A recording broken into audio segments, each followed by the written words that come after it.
Gracias, Hilry. Pues ahora vamos a hablar con César Martín, presidente del Consejo de Desarrollo y Promoción de la Información y Comunicación, sobre algo de vital importancia, el mecanismo de protección a periodistas. Se supone que tenemos dentro de la Ley de Comunicación un sistema incluso financiado para proteger a periodistas que por A o B razón pues, se ven amenazados por distintos actores pues, tras su función periodística de hacer denuncias o revelar verdades o cuestiones que se hagan a nivel gubernamental, etcétera. Es decir, en el cumplimiento de nuestro trabajo. ¿Qué es lo que está pasando y cómo está en este momento el entorno en los medios de comunicación? Lo vamos a conversar con César Martín, a quien le doy la bienvenida. Muchas gracias, buenos días, un gran saludo para ustedes, para la audiencia. Bueno, la realidad, señor Martín, es que los periodistas estamos viviendo en este momento serias dificultades. Y no hablo solamente de los grandes medios de comunicación, que estoy segura que también tienen problemas, pero hemos visto cantidad de problemas a nivel local. Es decir, hay periodistas que han sido asesinados, perseguidos, que han tenido que dejar sus labores, huir del país, salir de sus ciudades, ubicarse en otras ciudades sin ningún tipo de apoyo, ayuda o respaldo, por amenazas de distintos grupos, muchos de ellos de delincuencia organizada, otros relacionados con políticos, que pues molestos, incómodos por su trabajo y por las revelaciones que hicieron a través de sus medios de comunicación. Y pues no se ve que hay un sistema activo para protegerlos. ¿Qué nos puede decir usted? Bueno, el mecanismo de prevención y protección al trabajo periodístico nace en la Ley Orgánica de Comunicación en reformas de 2019 y de 2022 como resultado, digamos, como disparador luego del problema que hubo con los periodistas de Diario El Comercio. ¿Cuál es la razón de ser de este mecanismo?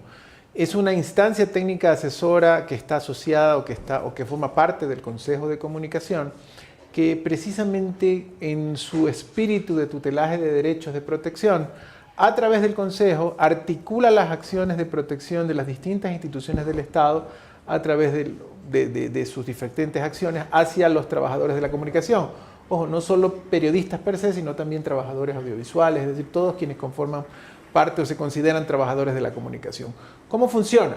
Se monitorean permanentemente alertas de obstrucción al trabajo periodístico, se receptan denuncias también de parte de los trabajadores afectados, y el Consejo lo que hace es establecer contacto a través de un protocolo específico con el trabajador afectado y ponerle a su disposición las acciones que tiene a través del Estado para tutelar sus derechos. Ejemplos, hay un tema de GDOs, entonces se activa a través de un monitoreo la alerta, se contacta con el periodista, se hace una evaluación del riesgo preliminar con el periodista o con el trabajador de la comunicación, y como en el mecanismo hay un representante del Ministerio del Interior y de la Policía Nacional, se articulan las acciones de protección que pueden, dependiendo de ese nivel de riesgo, ser de vigilia o puede ser inclusive ingreso al sistema de protección de testigos.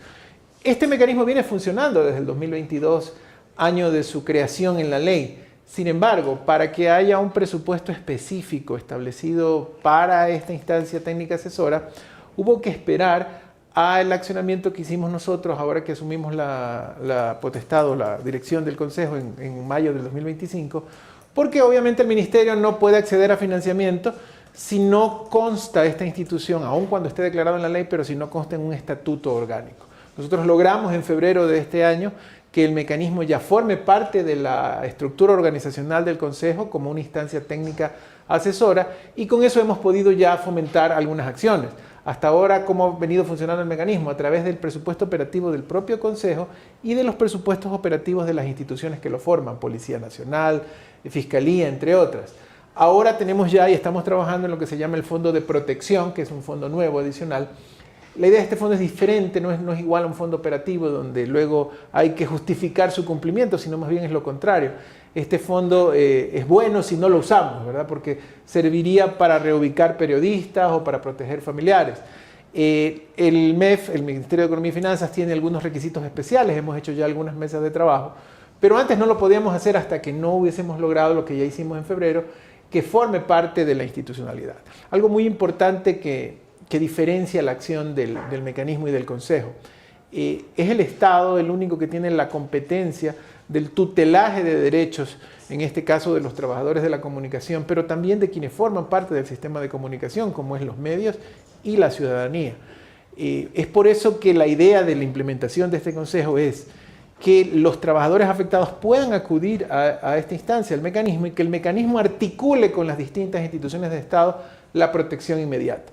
Si no existiera el mecanismo, lo que le tocaría hacer a un trabajador de la comunicación agredido es ir a tocar la puerta a la policía por su cuenta, ir a tocar la puerta a la fiscalía, a la Defensoría Pública.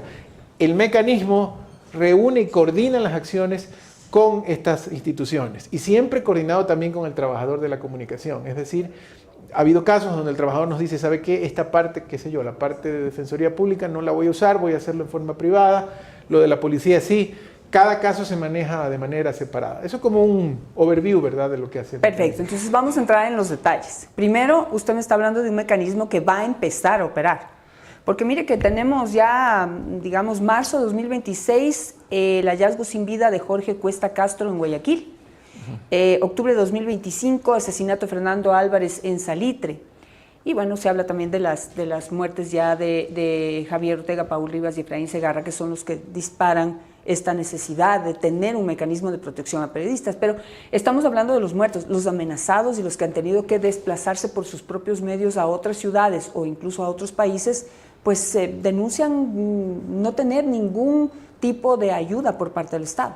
Bueno, no es un mecanismo que recién va a operar. El mecanismo está operativo, ha venido trabajando desde el 2022 con fondos propios del Consejo de Comunicación y de las instituciones, Policía Nacional, Fiscalía, Defensoría Pública, Secretaría de Riesgos en algunos casos. El mecanismo ya venía trabajando. Lo que es nuevo es el uso de este fondo de protección, que ahora sí se lo va a poder utilizar precisamente para los casos de reubicación que usted menciona. Aquí se toca un tema muy importante. ¿Y el fondo de protección, de cuánto dinero estamos hablando y cómo acceder a esos fondos? Estamos todavía en las mesas de trabajo con el MEF para la asignación de ese fondo y justamente nosotros ya le llevamos una primera propuesta que está basada en temas estadísticos precisamente, en casos en los cuales hubiese sido necesario, si hubiera estado activo el fondo, utilizarlo, montos y otros temas. Estamos revisando las fichas técnicas con el MEF. Oportunamente daremos ya a conocer cuánto es ese mismo fondo, pero se lo está haciendo de una manera muy técnica y muy específica.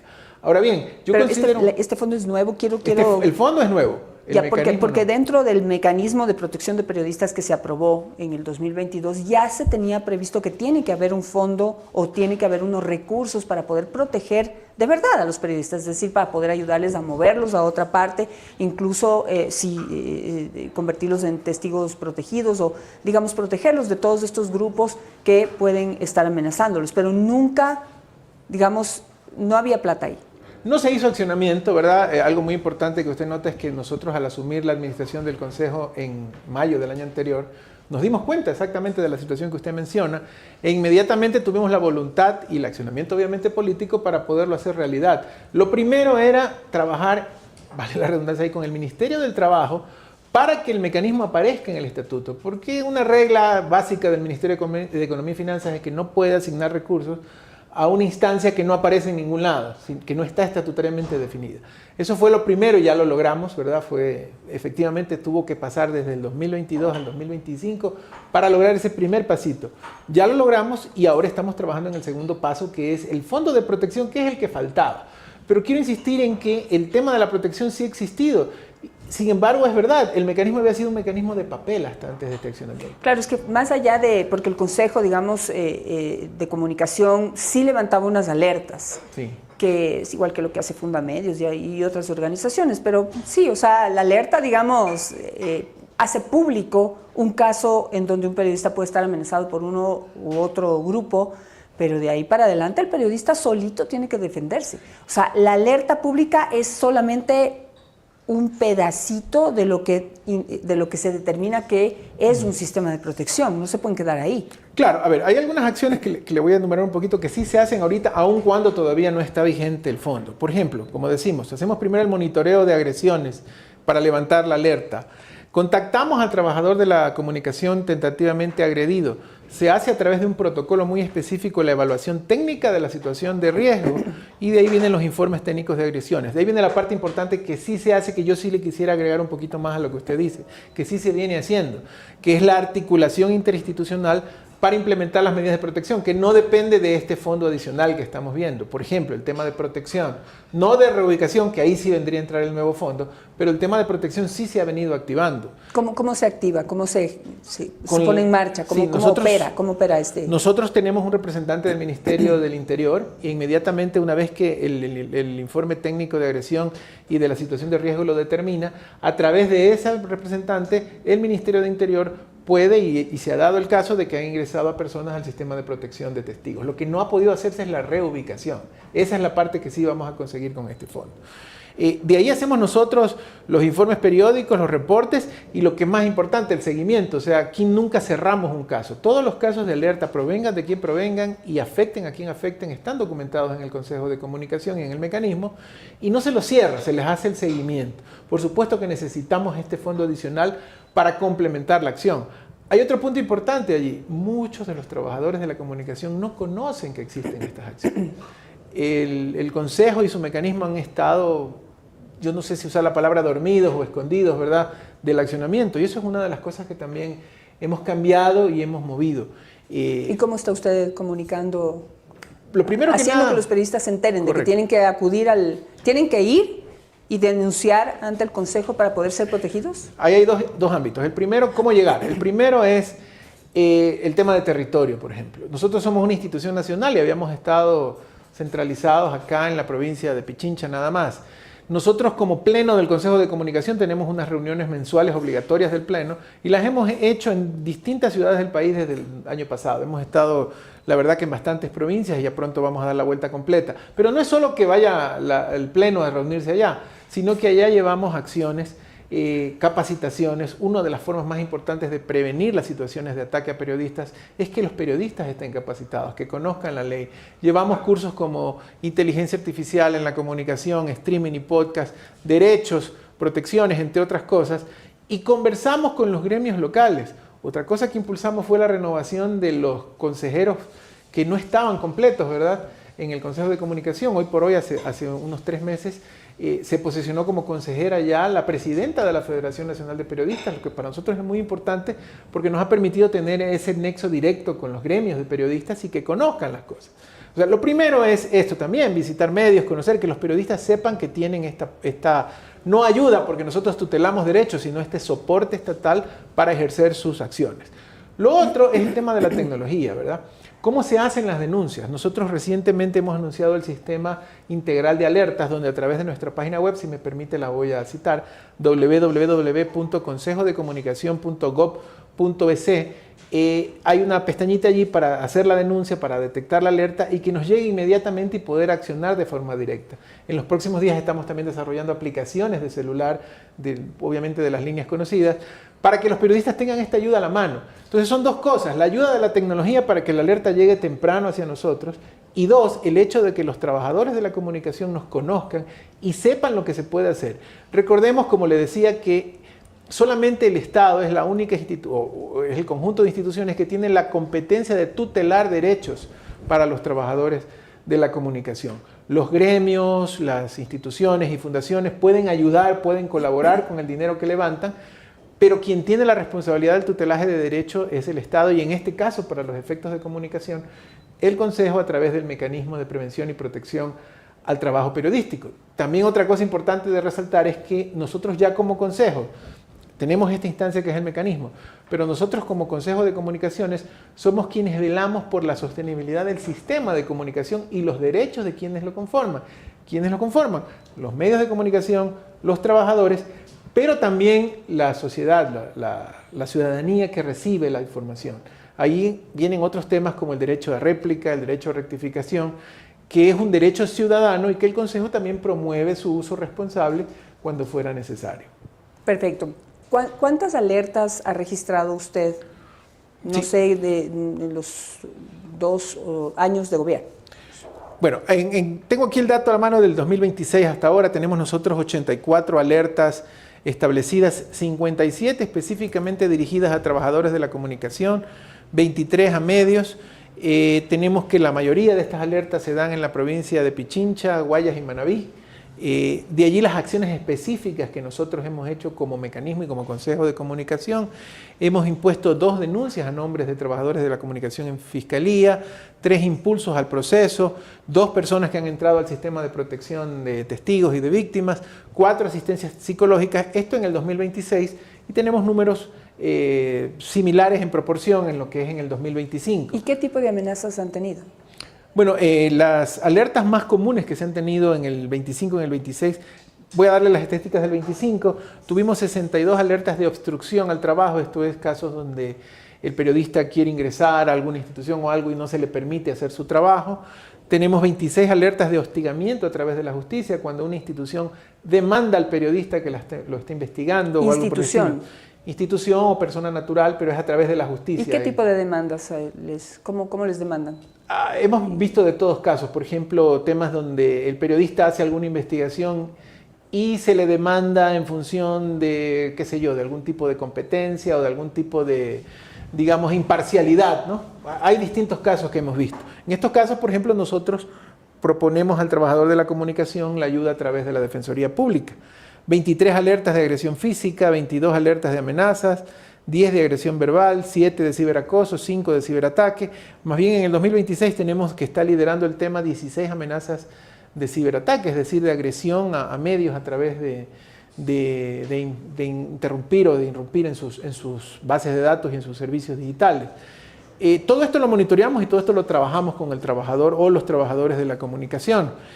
Para mí es importante insistir en que el mecanismo sí ha estado trabajando, pero aquí hay algo fundamental, Janet, si me permite, y es que nosotros somos una institución del Estado que tutela derechos. Al no ser un gremio, al no ser una institución que depende de sus propios agremiados como tal, no tenemos la forma de que cuando ocurre una atención propia a la nuestra, tengamos que salir a una red social o a un medio y decir, hoy atendimos al periodista tal, hoy hicimos este trabajo. Es como que si el médico diga, hoy operé a fulanito, mañana operé al otro, ¿verdad? Es parte de nuestro trabajo y de nuestra responsabilidad y competencia. Lo que sí hacemos es lo que estamos haciendo ahora, hablar de números generales. Muchos de los casos, por mismo pedido del trabajador de la comunicación, permanecen en el anonimato, no desean, y obviamente por temas de protección y de seguridad, que se conozca su nombre, que se conozca qué se ha hecho. Pero lo que sí es cierto es que hemos contactado a todas las alertas, no importa cuál sea el agresor, no importa quién sea el agredido. Este es un tema técnico, el protocolo se pone a funcionar y hemos puesto a su consideración este tutelaje. ¿Quiénes amenazan a los periodistas en el balance? Digamos, tenemos que, no sé, grupos de delincuencia organizada, funcionarios públicos, organizaciones políticas, no sé, instituciones privadas. ¿Cómo está el balance de quién amenaza a un periodista? Tenemos mucha variedad en ese tema. No tengo una estadística exacta, pero de lo que hemos podido ver en los casos, hay toda esa variedad que usted menciona. Inclusive hay temas inclusive internacionales que pasan por nuestro tema, si hay periodistas afectados. Recientemente en las transmisiones del Mundial vimos una agresión a nuestros periodistas en México y también levantamos una alerta y es más, estamos interponiendo a través de la Federación una instancia hacia la FIFA también para ver cómo ocurrió este tema. Por comentarle un caso, pero realmente hay casos donde hay la institución o la persona agresora puede ser de diversa variedad.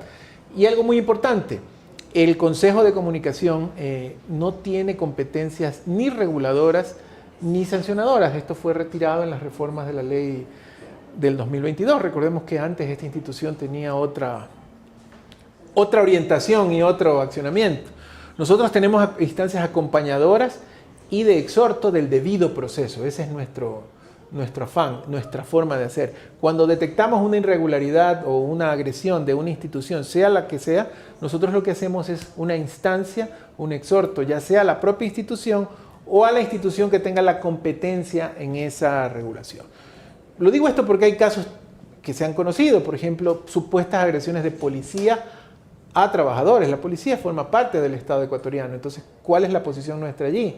Nuestra posición es acudir a las instancias de la policía, en este caso sus instancias internas, receptar o llevar la denuncia ya y hacer el seguimiento al debido proceso como debe ser. No es nuestro rol pronunciarnos en competencias que no son nuestras. Si es que en toda la historia, ¿sí? Hay siempre, digamos, todo tipo de agresores, como usted dice. cuando el agresor es un miembro del gobierno, dígase un secretario de Estado o un representante directivo o de alguna institución o un funcionario público, ¿cómo actúa la entidad que pertenece al mismo gobierno? Bueno, ahí hay dos cosas interesantes. El Consejo, hablemos de la instancia superior, está constituido por un pleno. Este pleno está conformado por representantes de la función ejecutiva. Yo soy el representante de la función ejecutiva, representantes de la función de transparencia y control social, de los consejos de igualdad, de los gremios de periodistas. Tenemos 2 representantes de los gremios de periodistas. 3, tenemos un representante de los medios de comunicación públicos, privados y comunitarios. Del seno de este pleno se elige al presidente, que resulta ser yo. La idea, la Constitución es precisamente de que esta sea una institución técnica que permite el acceso sin importar quién es el agredido ni quién es el agresor. Y por eso es que se establecen estos protocolos. No es que cuando se levanta una alerta, esta alerta va a la oficina o va al ejecutivo a decidir este sí o este no. La alerta funciona y el contacto con el periodista funciona. Nosotros hemos contactado con todos los trabajadores de la comunicación agredidos en cualquiera de los casos, ya sean los más populares o los más conocidos últimamente, donde tentativamente los agresores han sido también personeros del Ejecutivo. Y le hemos puesto en su consideración todos estos casos y este accionamiento de este protocolo que no se discute, se sigue al pie de la letra, ¿verdad? Claro, ahora viene el tema de cuál es el seguimiento. Si es un tema de disputa institucional, nosotros no somos quienes tenemos la competencia en decir él tiene la razón o el otro tiene la razón. Tenemos que acudir a la instancia, sea la justicia, sea la fiscalía, para que decida. Si es una institución, se tiene que acudir a las organizaciones internas de la institución para que siga el debido proceso. Perfecto. Entonces, había dicho usted, tengo 2 preguntas más para terminar, y es la una. La forma que tienen los periodistas para acceder al Consejo, porque ustedes físicamente están aquí en Quito, correcto, pero ustedes dicen que es una entidad que opera a nivel nacional. El contacto, el momento en que hay una agresión o hay algún temor por parte de algún periodista, ¿cómo debe ser si no está aquí en Quito?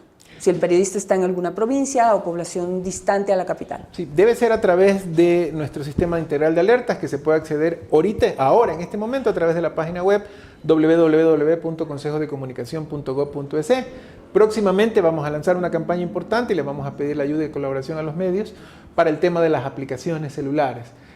Es la manera más rápida en estos días, ¿verdad? Poder acceder a través del teléfono a la página web, hacer la denuncia. La denuncia puede ser directa, puede ser anónima, se pueden incluir fotos. Es decir, está muy abierta y muy intuitiva, pero lo importante es que la denuncia exista, la alerta exista, para poder nosotros actuar. Este uso de la tecnología para nosotros es fundamental precisamente para poder llegar a toda nuestra instancia territorial sin necesidad de estar presente en una oficina de atención. ¿Cuánto tiempo se demoran en, digamos, desde que uno pone la denuncia a través de su página web, la respuesta, cuál es el tiempo que usted ha determinado para sus funcionarios a que respondan a una denuncia? Menos de 24 horas, máximo en las 24 horas estamos ya contactando al trabajador que podría estar afectado, para poderlo hacer. Y ojo, tengo que insistir, esto no es nuevo ni que va a ocurrir, esto viene ocurriendo ya. El Consejo, el mecanismo sí existe, sí ha venido trabajando de esta forma. Lo que va a ser nuevo es este fondo de protección para aumentar este nivel de protección. Y esa era mi otra pregunta. ¿Cuándo usted tendrá en marcha ya operativo, a disposición de las posibles víctimas, este fondo de protección, y qué se va a poder hacer con ese fondo? Creo que vale la pena aclarar. Usted dijo, bueno, se puede utilizar para poder mover a una persona de un lugar a otro y todo, listo. ¿Qué más? ¿Qué más se puede hacer con ese fondo? Y no sé si usted tiene un cálculo de cuánto dinero necesitaría. Hay diferentes variaciones sobre lo que se maneja, lo tenemos que trabajar más en detalle en la siguiente mesa con el Ministerio de Economía y Finanzas. Estimamos que en los próximos meses, llámese usted 3, 4 meses, ya podamos tener el acceso específico al fondo. La idea de este fondo de protección es trabajar en temas de ubicación o reubicación, protección de familiares también, de periodistas o de trabajadores de acuerdo al nivel de riesgo establecidos, gastos adicionales en los que tuviera que incurrir el trabajador de la comunicación debido a esta situación. Legales, por ejemplo. Por ejemplo, si fuese el caso, o de otro tipo, ¿verdad? Y justamente eso es lo que estamos trabajando y especificando. Yo pienso que en las próximas semanas y meses ya podemos tener una idea mucho más concreta para poderlo poner en consideración de los trabajadores. Por supuesto, esto va de la mano con el protocolo en cuándo utilizar el fondo, cuándo es con las ayudas básicas lo que se tiene que hacer. Va a depender de cada situación y del nivel de riesgo que esa situación implique, ¿no? Si una persona, un periodista hoy, le llega a usted una denuncia de que está seriamente amenazado por un grupo de delincuencia organizada que necesita movilizarse a otra provincia o incluso fuera del país, ¿cómo lo atienden si no tiene todavía el fondo? Lo importante aquí es la Policía Nacional, hacer lo imposible para que ingrese al sistema de protección de testigos, para que la protección se pueda dar en este momento dentro del país a través de Policía Nacional, hasta que podamos tener la disponibilidad como tal de este fondo, ¿no? Perfecto, listo, con eso me voy a quedar. Le agradezco muchísimo por estar esta mañana con nosotros. Estábamos conversando con César Martín, él es el presidente del Consejo de Desarrollo y Promoción de la Información y Comunicación del gobierno del Estado ecuatoriano. Y pues como noticia es que pues por fin, yo diría así, por fin va a haber un fondo de protección para periodistas, que esto se había dicho desde hace tiempo que sí, no solamente se quedaron en el papel, es decir, en que se necesita tener un fondo para periodistas, para hasta el momento, desde el 2022 hasta ahora, no se habría hablado ya en concreto de que iba ya a operar con un presupuesto, según nos cuenta el señor Martín, entregado por el Ministerio de Economía y Finanzas como debe ser, porque es una protección del Estado a un periodista, que es vital el trabajo de un periodista para el sostenimiento de una democracia y un sistema de derechos. Con eso me quedo. Le agradezco muchísimo por estar esta mañana con nosotros y pues estaremos muy pendientes para que usted nos pueda informar cómo podemos seguir como difundiendo esta posibilidad de protección a periodistas y también cuando ya esté operativo el fondo. Muchísimas gracias por la oportunidad. Reiterar que es a través de las instituciones del Estado que tutelamos derechos e instar a los trabajadores de la comunicación que nos conozcan, que nos contacten y que podamos trabajar de mejor manera por esta libertad de expresión. Muchas gracias. Gracias y que tenga un buen día. Yo me voy a despedir con mi punto G Express, que hoy quiero dedicarlo a esta aparición a través de un audio de la señora Carla Saúd, quien es una de las